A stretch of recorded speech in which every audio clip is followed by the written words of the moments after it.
From Malava, let us take a look again at Mbeere North. Mbeere North constituency, of course, we have detailed a lot of times here, the People's Mirror, and in our main channel, the Civic Learns KE, that if you're joining both for the first time, please subscribe, which we really appreciate. We have detailed that this particular by-election is a key determinant on the major elections come 2027, and it is the greatest test run that both camps are facing.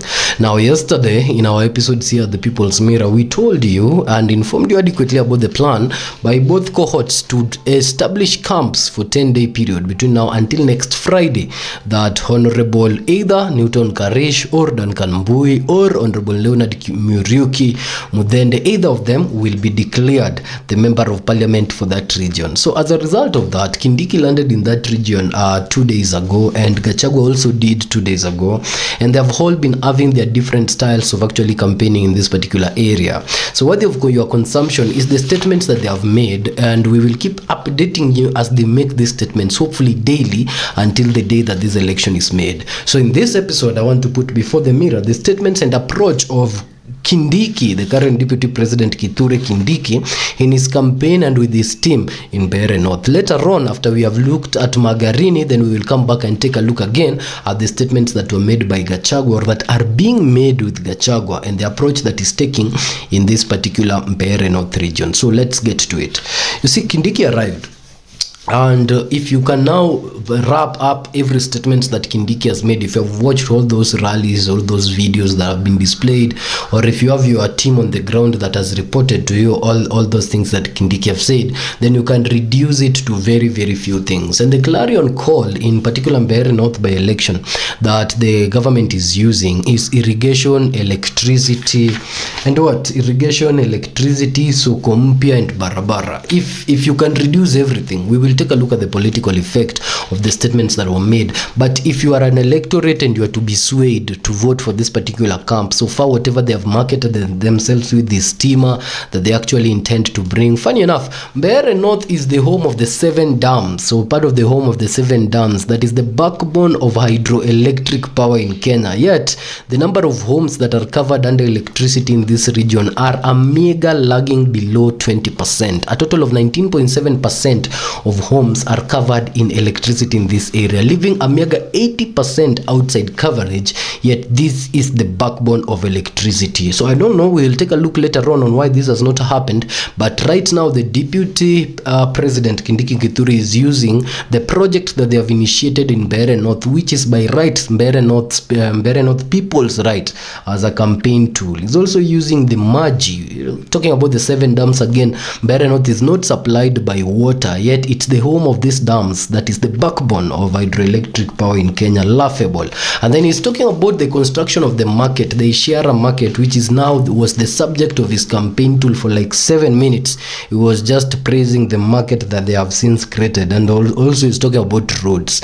So that is just the entire summary of whatever they are campaigning using. We will take a look at that deeply, but now let's look at the statements he made and the weight of those statements. First, Kindiki, of course, reminds the people of Mbeere about the schemes they have in place right now to push more irrigation and electricity in this region.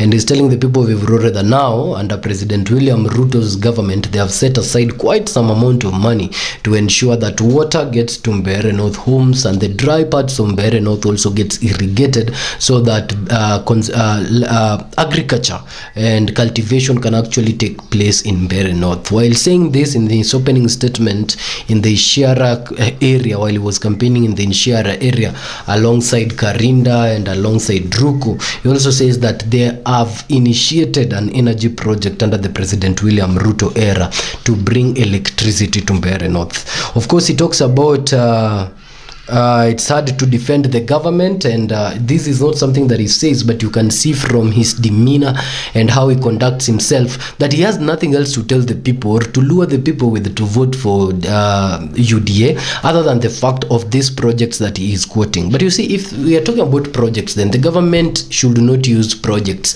as a way of campaigning before their term ends, because every government that comes into particular power owes it to the people to bring development to those particular particular people. And so once development is being brought and there's a by-election within a period of 5 years that the government is still in power, it really beats logic to use development that are rightly, earned by the people, by the virtue that they are voters, to be turned into campaign tools for a particular faction against the other that has not been given an opportunity to serve yet. Then it displays the market in Embu, in Ishara, that I was talking about as a campaign tool.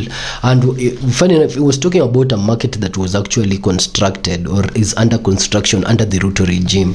And I don't know, someone told him that he's just talking behind that particular market or in front of that particular market. So he turned to that market, and when he turned to that market now, he started showing the people how that market is their project, how they have built the market for the people. And so as a result, the current candidate, Honorable Leonard Miruki, should be given an opportunity to advance his interests in parliament because they will build more markets in Chicago.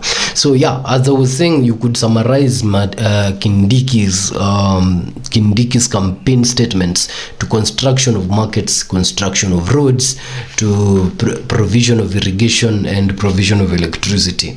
Now Mbeere North and Mbeere South, of course, I've told you, faces water shortages yet at the homes of these dams, and Kindiki spends a lot of time talking about roads that they have built. And I don't know, when you sit to the master sometime, then you start talking like the master or something of the like, because if you look at Kindiki's presentation in his campaign one, it lacks the charisma, the people charisma that ordinarily Gachagua and other political parties from that region has. Even Ruku, when they are speaking to the people, Ruku has the political charisma, Karinda has the political charisma. This is how they connect with the people of Mbeere North, and you can watch from those particular campaign clips. But when it comes from the vice president's position to the people of Mbeere North and you watch those clips, it comes out as a lecture to the people of Mbeere North and reminding them of what the president has done to them, owing them, or them owing the president to vote for Leonard Miruki in return. There is no political connection really. It's just, I've done this for you, I've done this for you, I've done this for you as Kindiki, and so now you people have to do this for President Ruto kind of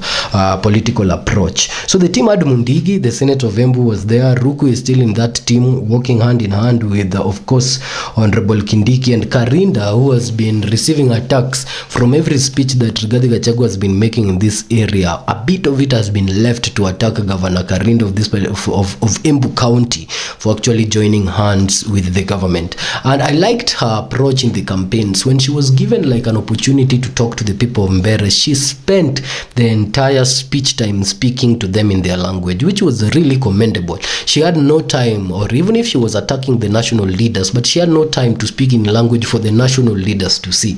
She's the governor of Embu County, and so Embu County is her business, and that was a very interesting one. She talked to her people. I don't know whether or not now her speech to her people will be a swing factor, because whereas you might not like William Ruto in this area, and whereas Kindiki might not have a full reference in this area, Governor Karinda Cecilia was actually, elected by the people to become their governor. So there is the element of love that the people have to the governor that might not transcend all the way to Kindiki and to the presidency. And so that's why I'm saying I really hope that maybe that love will have its effect positively for them in this particular by-elections, now that they have even incorporated governors and senators into this particular need to replace that particular member of parliament, becoming member of parliament, the former member of parliament Ruku, to be replaced by an incoming UDA candidate. So yeah, he welcomes Gachagua in the region, which was really commendable. Kindiki takes a gentleman approach when he is addressing the other camp, and if you take a look at the clips, that's very interesting. It shows some element of political maturity. When he's addressing the other camp, he comes from a point of welcome to Mount Kenya, welcome to Mbeere. You can go to any part of Kenya you want, but now because you're in Mbeere North, which he says is his neighbor, he welcomes the teams of Gachagua. But then he points out that while he's welcoming them, there is really no need for violence. So he's keeping the sober politician image that come campaign, talk about your policies and talk to your people, but do not use this as an opportunity to actually abuse leaders. And that actually repeated a lot of times, pointing out to Gachagua that at time when the kingpin of the Kikuyu community and a president who later served for 10 years, President Uhuru Kenyatta, was facing charges before the ICC alongside President Ruto. It was Kindiki himself that Kindiki says released them from the Hague. Of course, if you know the facts of the ICC case, the individuals were not released from Hague. Their cases just, the case got dismissed because there was no sufficient evidence and witnesses, but not because Kindiki actually delivered them from Hague. I don't know what power Kindiki would have if the Ocampo team and the entire Hague prosecution had sufficient evidence and witnesses to actually prosecute those cases. So you see how Kindiki is trying to tie himself to every other thing that he has done in the past to receive some accolade and support from the people of Mbeere, not only as a region's deputy president, but as a contributor to the nation and as a defender to the both presidents that have existed before. I mean, everything for convenience and everything for political seat. Kindiki is rather pushing the buttons.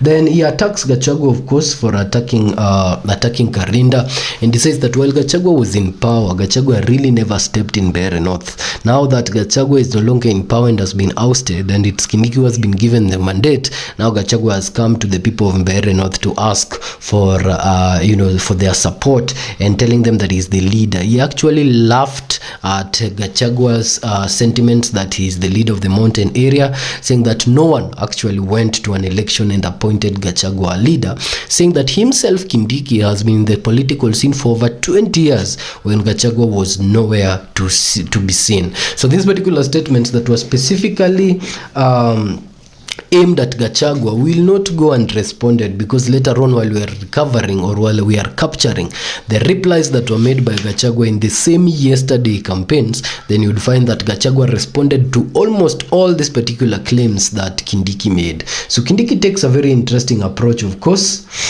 with this particular by-elections. Is going in as a very calm guy who is trying to just rally these particular people to vote for Leo, and even says it in his statements that he's not there to abuse anyone, is not there to actually thump his chest, and contest about who wants what and who has power over what. He's just there to humbly ask the people of Mbeere North to actually vote for Leonard Muriuki on Friday, next Friday, which he believes that once that is done is when he will leave the confines of Mbeere North, while he will be living with his candidate Leonard Muriuki to be sworn in Nairobi. So we hope to see how this particular polite approach works with these particular electorates, whether they are going to choose this over the charisma of Gachagua, or they're going to choose the charisma of Gachagua over this. It's very clear that these two gentlemen are here to stay for a period of 9 days, each day devising a new tool to convince the people of Mbeere North to vote for their preferred candidate ahead of the main elections in 2027, but specifically in the by-elections of the 27th of November this year. This is very interesting, considering they have both been in the office of the deputy presidency, and so both of them have might and power to that extent, and will be facing each other one-on-one to declare who among them will actually deliver that win. As this team keeps working together, Mundigi, Ruku, Karinda, Kindiki, and the likes, Gachagua's team of Justin Muturi, Leni Kivuti, Gitonga, Mukunji, and the likes are also touring parts of this particular constituency, hoping that their candidate will also be elected on the D-Day. And later on, we will recap for you what has come out of the opposition camp within the past 24 hours in this very region.